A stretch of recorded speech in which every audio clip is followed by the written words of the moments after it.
শীতের সবজি দিয়ে আজকে তোমাদের সাথে মুগ ডালের একটা রেসিপি শেয়ার করব। শীতকালে যে কোনো অনুষ্ঠান বাড়িতে কিন্তু এই ডালটা প্রথমে দেওয়া হয়। তো সেজন্য প্রথমে এখানে নিয়েছি আমি 150 গ্রাম মুগ ডাল। আর মুগ ডালটা কিন্তু কাঁচা অবস্থায় রয়েছে, তাই একটুখানি কিন্তু আমাদের মুগ ডালটাকে ভেজে নিতে হবে।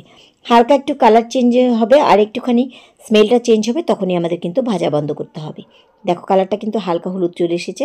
এবার কিন্তু এই মুগ ডালটাকে আমি ভাজা বন্ধ করে এটাকে ভালোভাবে ধুয়ে নিচ্ছি।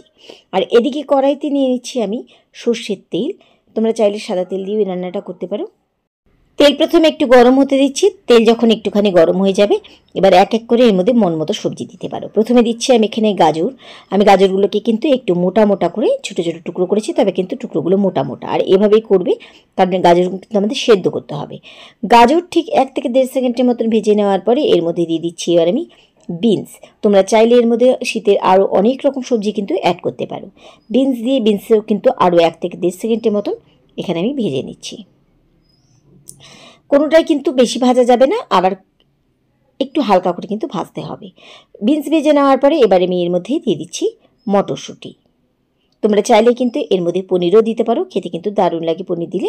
অনুষ্ঠানের বাড়িতে কিন্তু বেশিরভাগ এই সবজির সাথে পনির দেওয়া হয়। ভালোভাবে ভেজে নিলাম। এবার এর মধ্যে দিয়ে দিচ্ছি স্বাদ মতন 1 চামচ নুন।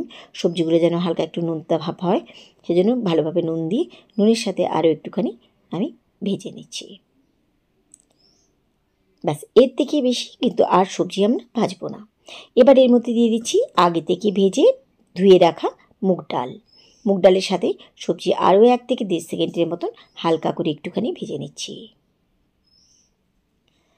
সবজির সাথে মুগ ডাল আমার এখানে ভাজা হয়ে গেছে। ব্যাস, আর কোনোটাই বেশি ভাজা যাবে না। এবার দিয়ে দিচ্ছি এর মধ্যে পরিমাণ মতন জল। আমি প্রথমে এখানে 2 বাটির মতন জল দিচ্ছি। জলের পরিমাণটা এমন করে দিতে হবে যেন ডাল আর সবজিগুলো সেদ্ধ হয়ে যায়। দিয়ে ভালোভাবে জলের সাথে একটুখানি মিশিয়ে নিচ্ছি। নিয়ে এবার ঢাকা দিয়ে ডাল সেদ্ধ হওয়া পর্যন্ত অপেক্ষা করছি। দিয়ে দিলাম 3টে কাঁচা লঙ্কা। এবার সেদ্ধ হওয়া পর্যন্ত অপেক্ষা করছি। ফিরে আসলাম কিছুক্ষণ পরে। এর মধ্যে ডাল কিন্তু ভালোভাবে সেদ্ধ হয়ে গেছে, সবজিগুলো কিন্তু নরম হয়ে গেছে। এই ডাল এবার রেখে দিচ্ছি আমি একটা অন্য বাটিতে। এবার কড়াইতে নিচ্ছি আমি সর্ষের তেল। ডাল ফোড়ন দিতে হবে। দিলাম 2টো শুকনো লঙ্কা আর দিলাম সাথে 1 চামচের মতন সাদা গোটা জিরে। শুকনো লঙ্কা আর জিরা একটুখানি ভাজা হয়ে গেলে এবার এর মধ্যে দিয়ে দিচ্ছি 1 চামচ গ্রেট করা আদা। চাইলে তোমরা এখানে আদা বেটেও দিতে পারো। আর এরকম 1 থেকে 1.5 সেকেন্ডের মতন সব কিছুকে একসাথে একটুখানি ভেজে নিচ্ছি। ভাজা হয়ে গেছে। এবার এর মধ্যে দিয়ে দিচ্ছি আগে থেকে সবজি দিয়ে সেদ্ধ করা ডাল। তো ডালটা কিন্তু এখানে পুরো ঘন আছে। আর এতটা ঘন কিন্তু আমরা ডাল খাই না, সেজন্য এই ডালটাকে কিন্তু আমাদের একটুখানি পাতলা করতে হবে। পাতলা করার জন্য আমি এখানে দিয়ে দিচ্ছি আরও 1 বাটির মতন জল। ভালোভাবে জলের সাথে মিশিয়ে গুলিয়ে নিচ্ছি। এবার ডাল কিন্তু আমরা ফুটতে দেব। ডাল ফোটার আগে দিয়ে দিলাম সামান্য পরিমাণ এখানে হলুদ গুঁড়ো, দিচ্ছি স্বাদ মতন 1 চামচ নুন, দিচ্ছি সামান্য পরিমাণে চিনি, কারণ মুগ ডাল হালকা একটু মিষ্টি না দিলে খেতে ভালো লাগে না। তবে যারা চিনি একদমই খাও না বা পছন্দ করো না, তারা চিনিটাকে বাদ দিয়ে দিতে পারো। ভালোভাবে চিনি নুনের সাথে মিশিয়ে নিলাম।